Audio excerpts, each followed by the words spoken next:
व्यक्ति का जान जा रहा है किसी कारण से, मतलब कि उसका धड़कन रुक गया है, तो उसको हम अपने तरीके से मदद करेंगे, उसको बेसिक लाइफ सपोर्ट करेंगे। ठीक है, ये एक प्राथमिक उपचार है जो आपातकालीन स्थिति में यूज किया जा सकता है। ठीक है, तो बेसिक लाइफ सपोर्ट में क्या है? CPR AD. सीपीआर हो गया कार्डियो पल्मोनरी रिससिटेशन।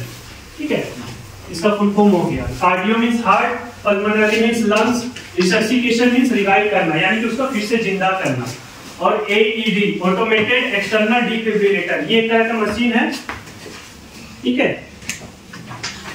ये मशीन है एईडी ऑटोमेटेड एक्सटर्नल डिफिब्रिलेटर। ठीक है, इसके बारे में बताएंगे। गिर जाता है एक्सीडेंट में तो सबसे पहले आप क्या करेंगे? रोड के किनारे करेंगे। ठीक है, आपको पता नहीं कि उसको क्या हुआ है, तब एम्बुलेंस को कॉल करेंगे। ज्यादातर लोग क्या करते हैं? वहां से चले जाते हैं, देखते हैं और वीडियो बनाते हैं, चले जाते हैं, क्योंकि उनको जल्दी रहता है घर जाने का। ठीक है, दूसरा है वहां घूमेंगे आसपास, देखेंगे क्या हो रहा है क्या नहीं हो रहा है, फिर कल अपने दोस्तों के साथ शेयर करेंगे कि अरे कल वहां एक्सीडेंट हुआ था ऐसे ऐसे, लेकिन मदद नहीं किया। फोटो लेंगे, इंस्टा फेसबुक में अपलोड करेंगे। Cardiac arrest and heart attack, ये दोनों अलग अलग चीज है। ठीक है, कार्डियक अरेस्ट एक इलेक्ट्रिकल प्रॉब्लम है, मतलब हमारे हार्ट में एक पेस मेकर है, सॉरी ऐसे नोड है, साइनो आर्टरियल नोड। ठीक है, आप लोग सुनेंगे जो सर्जरी करवाता है हार्ट का, वो करवाया तो बोलता है कि मशीन लगाया उसके दिल में, सुने ना? वो पेस मेकर होता है, पेस मेकर। ठीक है, जो आर्टिफिशियल उसको इंसर्ट किया जाता है। ठीक है, और अंदर जो ओरिजिनल रहता है, मतलब जो हार्ट के अंदर रहता है, वो ऐसे नोड होता है, साइनो आर्टरियल नोड। उसका काम होता है इलेक्ट्रिक इंपल्स जनरेट करना। ठीक है, इलेक्ट्रिक इंपल्स जनरेट करता है तो हमारा हार्ट का काम होता है ब्लड को पंप करना, तो उसको कितना ब्लड पंप करना है और स्क्वीज करना है, वो काम ऐसे नोड कर रहता है। जैसे अभी पंखा बंद है, इसमें इलेक्ट्रिक नहीं सप्लाई हो रहा है, अगर हम स्विच ऑन किए तो इलेक्ट्रिक सप्लाई हुआ तो वो पंखा चलने लगा।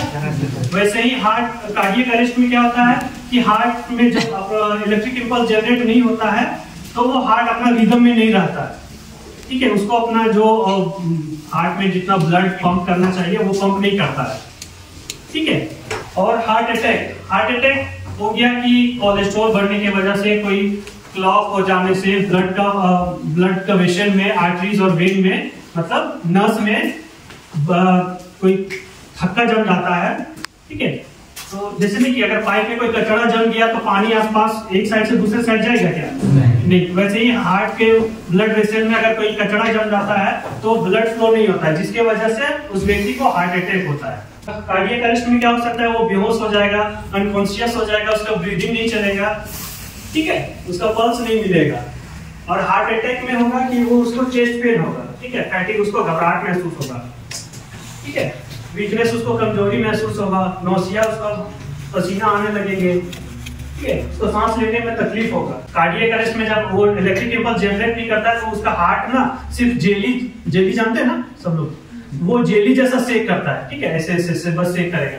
जो हार्ट पंप करेगा तो पूरा स्क्वीज करेगा, फिर रिलैक्स करेगा, तो उसमें जितना भी ब्लड है वो पूरे ब्रेन तक और बॉडी में सप्लाई हो। उसमें है कार्डियो पल्मोनरी रिससिटेशन। ये एक तरह का फर्स्ट एड प्रोसीजर है जो हम मैनुअली किसी को ब्लड सर्कुलेशन को मेंटेन करने के लिए देते हैं। ठीक है, जब हार्ट खुद ब खुद ब्रेन तक ऑक्सीजन वाला खून नहीं पहुंचाता है तो हम उसको मैनुअली सीपीआर देके हम उसको ब्लड पहुंचाने का काम करते हैं। अब है एक्सेस सीन सेफ्टी। सबसे पहले आपको जगह देखना है, आप जहां किसी पर्सन का, व्यक्ति की मदद कर रहे हैं वो जगह सुरक्षित है या नहीं है। आप कोई रोड में अगर गिरा पड़ा तो आप उसको वहां से साइड ही करके सीपीआर दीजिएगा। ऐसा नहीं कि आप बीच में, रोड के बीच में आप सीपीआर देने लगे, या फिर कहीं आग लगा हो, कहीं इलेक्ट्रिक पोल हो, हाई वोल्टेज लाइन पास हो रहा हो, उस जगह पे आप सीपीआर नहीं देंगे, वो आपके लिए भी खतरा हो सकता है, आप जिसको मदद कर रहे हैं उसके लिए भी। फिर है आप उस व्यक्ति का रिस्पॉन्स चेक करेंगे। ठीक है, या वो कोई व्यक्ति अगर कहीं गिरा पड़ा है, आपको नहीं पता कि उसको क्या हुआ, आप वहां गए, उसका रिस्पॉन्स चेक करेंगे, उसका कंधा थपथपा के, उसका गाल ऐसे थपथपा के रिस्पॉन्स चेक करेंगे। फिर उसका ब्रीदिंग चल रहा है या नहीं चल रहा है वो चेक करेंगे। फिर तुरंत एम्बुलेंस को कॉल करेंगे, इमरजेंसी रिस्पॉन्स सिस्टम। फिर उसका पल्स चेक करेंगे। डॉक्टर लोग यहाँ करता है, आपको यहाँ करना है। वो इसलिए कोई बेहोश होता है ना तो यहाँ चेक किया जाता है, लेकिन जब किसी को कार्डियक अरेस्ट हुआ हो तो यहाँ पे चेक करना है। ये ना कैरोटिड पल्स है। अब ये गड्ढा है ना, इसके बगल में यहाँ देखिए, आपको सबको महसूस होगा। ठीक है, ये जो ब्लड वेसल है वो हार्ट से नजदीक है ब्रेन तक। ठीक है, और यही ब्लड वेसल वो ऑक्सीजन वाला खून ब्रेन तक पहुंचाता है। ठीक है, ब्रेन को अगर 3 से 4 मिनट तक ऑक्सीजन नहीं मिले तो वो डेड होने लगता है। ठीक है, ब्रेन जिंदा कैसे रहता है? ऑक्सीजन की वजह से। ठीक है, तो ऑक्सीजन कौन पहुंचाता है? खून। ठीक है, ऑक्सीजनेटेड खून ब्रेन तक पहुंचाता है। ठीक है, वो कैरोटिड पल्स ये दोनों साइड रहता है। ये आपका इधर साइड आप दोनों साइड प्लेस करिएगा तो महसूस होगा। ठीक है, उसको आपको चेक करने में 10 सेकंड से ज्यादा समय नहीं लेना है। ठीक है, आप रिस्पॉन्स चेक किए नहीं मिला, ब्रीदिंग चेक किए नहीं मिला, फिर पल्स चेक किए नहीं मिला, तुरंत फिर आपको सीपीआर स्टार्ट कर देना है। आपको सीपीआर किस जगह पे देना है? Centre of the chest. ये स्टर्नम है। ठीक है, बीच वाला जो हड्डी है ना उसको स्टर्नम बोलते हैं। ठीक है, तो आपको इस जगह पे प्रेस करना है, centre of the chest, mid line. ये मिड लाइन। ठीक है, ये स्टर्नम हो गया, आपको इस जगह पे प्रेस करना है।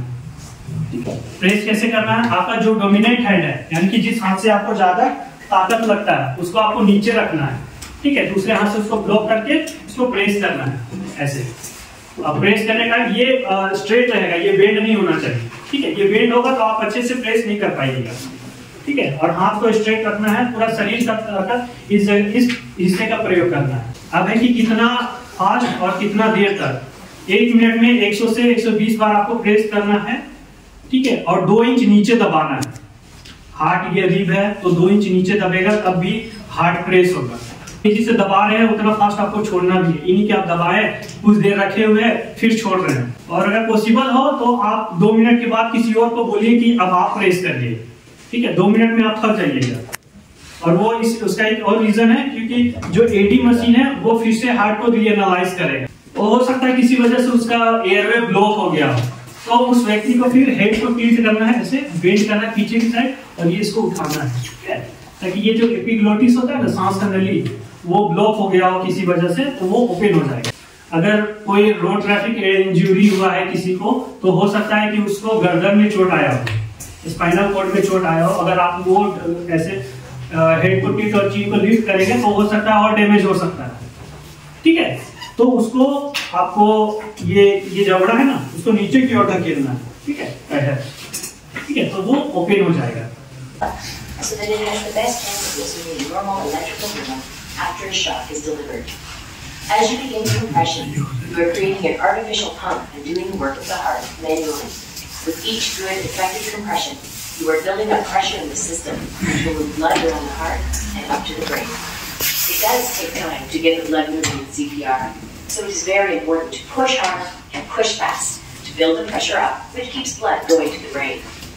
Pushing down at least 2 inches allows for the heart to be squeezed and blood to move out. 2 inch इसलिए बोला जाता है कि हार्ट में जितना भी ब्लड है और वो स्क्वीज करेगा तो पूरे ब्रेन तक पहुंचेगा, पूरे बॉडी तक पहुंचेगा। ठीक है, और 100 से 120 बार इसलिए दबाना ताकि उस रिदम को मेंटेन रखे, कि उसको हार्ट में ब्लड को फील होने में भी टाइम लगे और फिर आप प्रेस करें। जब आप बहुत स्लो करते हैं तो पूरे ब्रेन तक नहीं पहुंच पाता है। The same is true if we do not push fast enough. Watch what happens when we push too fast. The heart does not have time to refill with blood. अब ज़्यादा फास्ट करते हैं तो हार्ट को उतना समय नहीं मिलता कि वो फिर से ब्लड को रिफिल करे। Watch what happens when we don't allow the body to decrease. दूसरा है AED, ऑटोमेटेड एक्सटर्नल डिफिब्रिलेटर। इसका ECG जानते हैं सब लोग, electrocardiograph. Yes sir, yes sir. आप अगर हॉस्पिटल विजिट करिएगा तो आप देखिएगा कि एक्सरे रूम के बगल में ECG रूम भी रहता है। yes, ठीक है, तो ये उसका ऑटोमेटिक मशीन है। ठीक है, इसका काम है हार्ट का रिदम को एनालाइज करना, यानी कि ECG करना।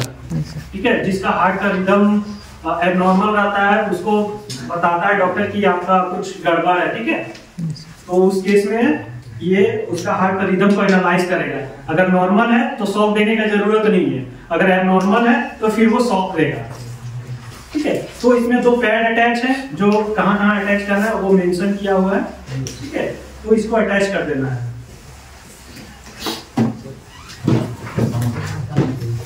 एक चेस्ट के इस हिस्से में, दूसरा इस हिस्से में।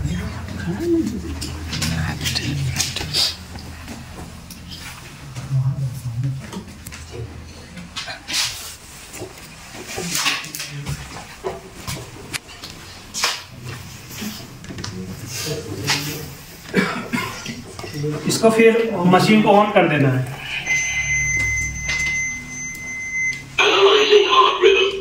एनालाइजिंग हार्ट रिदम, हार्ट का एनालाइज कर रहा है रिदम को। ठीक है, उस समय आपको पेशेंट को छूना नहीं है, शॉक एडवाइस कर दिया, चार्ज कर रहा है, पेशेंट से दूर रहना है। ठीक है, जब आप शॉक दे रहे हो तो पेशेंट से दूर रहना है। जब बोले प्रेस दी ऑरेंज बटन तो ये बटन प्रेस करना है। Shock delivered.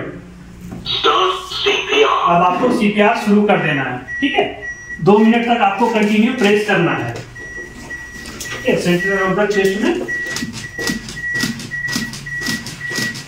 ऐसे कंटिन्यू प्रेस करना है आपको, हम बताएंगे। फिर 2 मिनट के बाद ये रीएनालाइज करेगा। ठीक है, कि उसका जो हार्ट का रिदम था वो नॉर्मल हुआ नहीं या नहीं। ठीक है, अगर नहीं हुआ तो फिर से शॉक देगा, और नॉर्मल हो गया तो फिर वो नहीं शॉक देगा। No shock advised. ठीक है,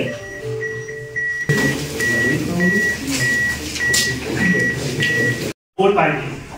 ठीक है, तो अगर माइल्ड चॉकिंग में अगर खांस लेना है तो अगर उस व्यक्ति को आप बोलिए कि और खांसने के लिए, खांसने से वो निकल जाएगा।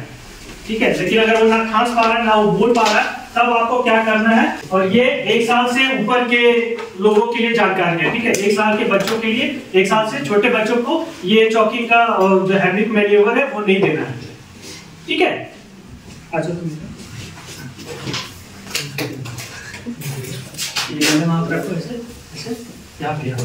ये इसका मतलब हुआ कि इसके गले में चॉकिंग हुआ है। ठीक है, और ये इंटरनेशनल साइन है चॉकिंग का, कि उसके गले में कुछ फंस गया है, ना वो ना खांस पा रहा है ना बोल पा रहा है। अगर ये खांस ले रहा है तो इसको और बोलना है, खांसने के लिए इंकरेज करना है, तो खांसने से निकल जाएगा। लेकिन वो अगर ना खांस पा रहा है ना वो बोल पा रहा है, तब आपको क्या करना है, लेकिन उससे पहले आपको इंश्योर कर लेना है कि हाँ उसके गले में सही में कुछ फंसा है या नहीं। ठीक है, अगर फंसा है तो आपको क्या करना है, तो उसको आपके पीछे आके खड़ा हो जाना है। ठीक है, उसका हाथ को ऐसे नीचे झुला देना है। ठीक है, उसके दोनों पैर के बीच में आपका एक पैर रहेगा। ठीक है, फिर आपको ऐसे उसके चारों ग्रैब करना है। ठीक है, ये जो नाभि है, नाभि से हल्का सा ऊपर ऐसे इस पोजीशन का यूज करना है। ठीक है, तो फिर आपको इनवर्ड एंड अपवर्ड मूवमेंट करना है, मतलब अंदर करना है और ऊपर करना है। ठीक है,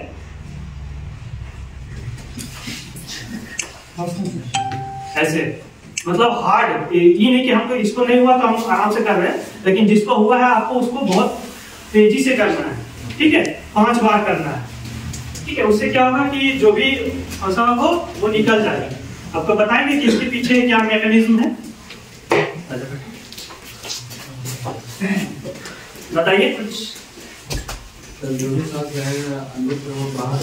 हाँ, यानी कि जो भी इंटरनल प्रेशर है अंदर तो खाली है तो एयर ही है। ठीक है, तो हम एयर को प्रेस करेंगे तो बाहर की ओर ही निकलेगा। ठीक है, तो जो भी प्रेशर होगा वो एटमॉस्फेरिक प्रेशर वो बिल्ड करेगा, मतलब बाहर की ओर निकलने को। तो आप प्रेस करेंगे तो जो भी फंसा होगा वो प्रेशर से वो निकल जाएगा।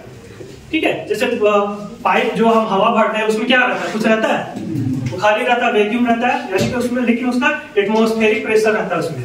ठीक है, तो हम उसको प्रेस करते हैं तो उसका हवा ही हम भर रहे हैं फुटबॉल में, टायर में। ठीक है, तो वही प्रेस कर रहा है तो वो आपको प्रेस यहाँ पे करना है, तो वो फिर निकल जाएगा। और उस दौरान अगर ये बेहोश होने लगे, गिरने लगे, तो आपको फिर पेट में रोल करना है। ठीक है, अगर वो बेहोश होने लगे, और अगर उसको कार्डियक अरेस्ट हो जाए तो फिर आपको CPR के लिए शुरू करना। तो जो हम ये दे रहे हैं इसको हम हेमलिक मैन्यूवर कहते हैं। ठीक है, इनवर्ड एंड अपवर्ड। आपको इतना तेजी से करना है कि वो पर्सन उठ जाए। ठीक है, ठीक है, अंदर और ऊपर की ओर रोल आउट ऐसे। नेक्स्ट है रोड ट्रैफिक एक्सीडेंट। आप लोग बहुत देखे होंगे, ठीक है। अच्छा, तो रोड ट्रैफिक एक्सीडेंट में अगर कोई दो व्यक्ति घायल पड़ा है, एक चुपचाप पड़ा है और एक थोड़ा सा रिस्पॉन्स कर रहा है, तो सबसे पहले किसको मदद करेंगे आप लोग? जो रिस्पॉन्स कर रहा है वो, उसमें कितने लोग हैं? दो घायल तो दोनों है, एक चुपचाप पड़ा है और एक रिस्पॉन्स कर रहा है थोड़ा। कितने लोग हैं जो रिस्पॉन्स कर रहा है उसमें? और जो चुपचाप पड़ा है, जो चुपचाप पड़ा है उसको, ठीक है, सबसे पहले उसको मदद करेंगे। वो हो सकता है उसको कार्डियक अरेस्ट हुआ, जो रिस्पॉन्स कर रहा है तो समझ आ रहा है कि वो ठीक ठाक है थोड़ा सा, लेकिन जो चुपचाप पड़ा है वो तो आपका नहीं पता कि क्या हुआ है। किसी ने खबर नहीं किया, वो लोग किसी को मदद नहीं करेगा।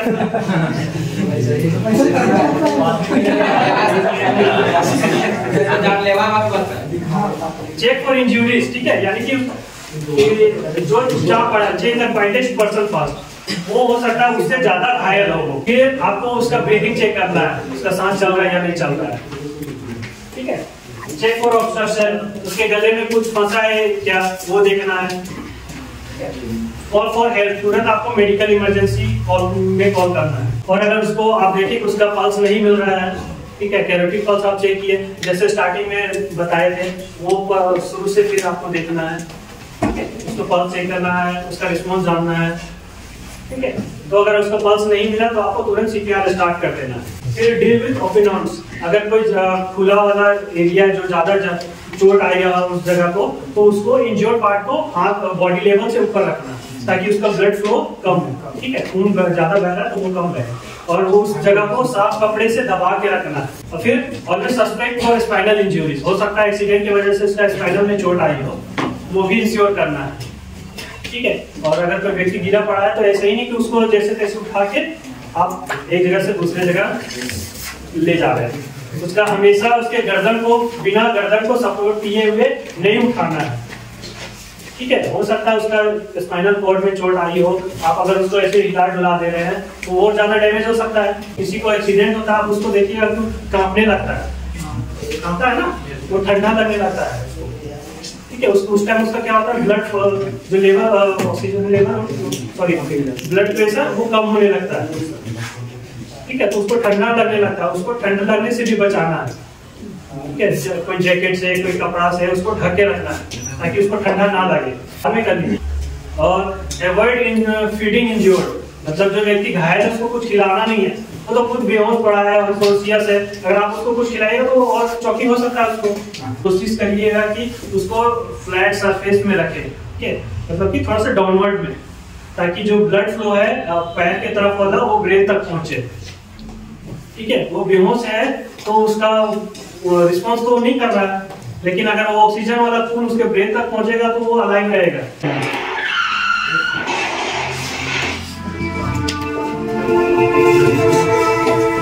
इसमें क्या करना है और क्या नहीं करना है वो आपको बताएगा, ठीक है। सपोज वो उल्टा लेटा हुआ है तो वैसे ही हाथ को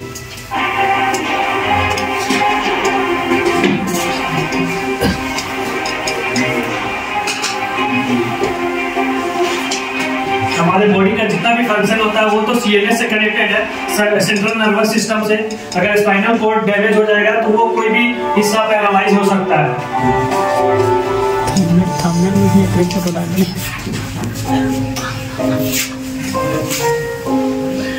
अब एक्सीडेंट वाले जगह से उठाना कैसे है?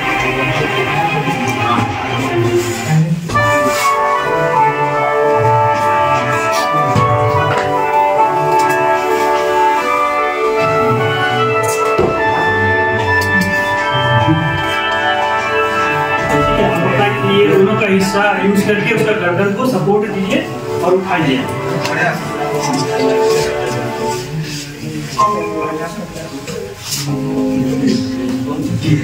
और सुरक्षित आपको एक जगह से दूसरी जगह कैसे शिफ्ट करना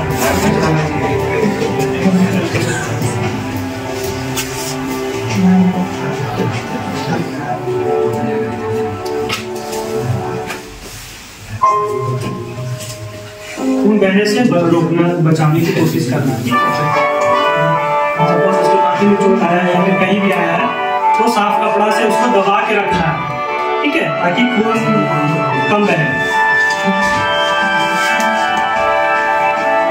शरीर ठंडा होने का रीजन भी यही होता है, खून बहता है ना तो शरीर ठंडा पड़ने लगता है। और वैसे भी नहाने के समय कभी भी डायरेक्ट सर पे पानी नहीं डालना चाहिए, हाँ? वैसे नहीं नहाना चाहिए कभी भी, हमेशा आप पहले पैर में डालिए पानी, ठीक है, ताकि आपका बॉडी का टेम्परेचर अलग है, पानी का टेम्परेचर अलग है उस टाइम, ठीक है। तो अगर आप ठंडा पानी डालिएगा डायरेक्ट सर पे तो आपको और क्या बोलते हैं, हाँ, पैरालाइज हो सकते हैं, ठीक है, क्योंकि आपका बॉडी का टेम्परेचर और पानी का टेम्परेचर दोनों अलग अलग है। तो आप जब पानी में पहले अपना पैर में पानी में डालिएगा तो वो धीरे धीरे टेम्परेचर बैलेंस होगा।